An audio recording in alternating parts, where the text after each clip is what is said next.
ক্রমবর্ধমান চাপের মুখে ডক্টর ইউনূস। মার্কিন সাময়িকী ফরেন পলিসিতে উঠে এসেছে ডক্টর ইউনূস এবং বাংলাদেশের অন্তর্বর্তী সরকারের বর্তমান পরিস্থিতি। নির্বাচন নিয়ে অনিশ্চয়তা, সংস্কার কার্যক্রমে ধীরগতি, অর্থনৈতিক মন্দা এবং আইন শৃঙ্খলা পরিস্থিতির অবনতি সব মিলিয়ে দেশের উত্তপ্ত রাজনৈতিক পরিস্থিতি উঠে এসেছে এই প্রতিবেদনে।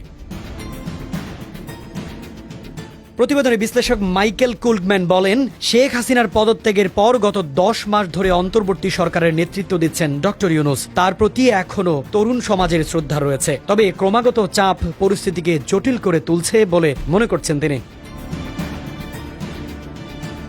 সেনাবাহিনীর প্রধান জেনারেল ওয়াকারুজ্জামানের ডিসেম্বরের মধ্যে নির্বাচন আহ্বান ও একই দিনে বিএনপির রাস্তায় নামার ঘটনা তুলে ধরে কুলগম্যান বলেন, এই দুই ঘটনা রাজনৈতিক উত্তাপ বহুগুণে বাড়িয়ে দিয়েছে। এই প্রেক্ষাপটে সহিংসতার আশঙ্কা উড়িয়ে দেননি তিনি। কুলগম্যানের মতে, বর্তমান পরিস্থিতিতে দেশের জনগণ ক্রমাগত অধৈর্য হয়ে পড়েছে। এখনও নির্বাচনের তারিখ নির্ধারণ হয়নি, চলছে বড় মাপের সংস্কারের চেষ্টা। নির্বাচনের দাবি নিয়ে রাজনৈতিক দলগুলোর মতবিরোধ তুলে ধরে এই বিশ্লেষক বলেন, নানা মতাদর্শী দল যখন নিজেদের দাবি নিয়ে রাজপথে নামে, তখন রাজনৈতিক সহিংসতার আশঙ্কা সত্যিই বেড়ে যায়। রাজনৈতিক মন্দা, সহিংস অপরাধ বৃদ্ধিও পরিস্থিতিকে আরও জটিল করে তুলেছে বলেও মনে করছেন তিনি। অন্তর্বর্তী সরকার সেনাবাহিনীর সঙ্গে টানাপোড়েনের কথা অস্বীকার করলেও জেনারেল ওয়াকারের নির্বাচনী আহ্বানকে তাৎপর্যপূর্ণ উল্লেখ করে কুলগম্যান লিখেছেন, ওয়াকারের সাম্প্রতিক মন্তব্য জরুরি পরিস্থিতির ইঙ্গিত দেয়।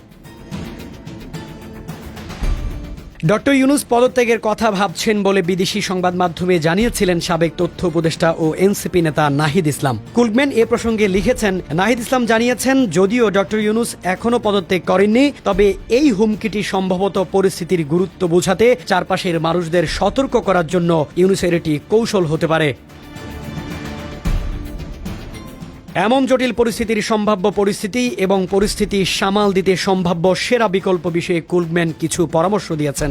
তিনি লিখেছেন, যদি সবাই শান্ত থাকে তাহলে এমন পরিস্থিতিতে অন্তর্বর্তী সরকার কয়েকটি মূল সংস্কারের বিষয়ে বিভিন্ন রাজনৈতিক দলের সম্মতি নিয়ে এগিয়ে যাবে। সেগুলোর বাস্তবায়নের একটি তারিখ নির্ধারণ করবে এবং নির্বাচনের একটি সময়সূচি ঘোষণা করবে।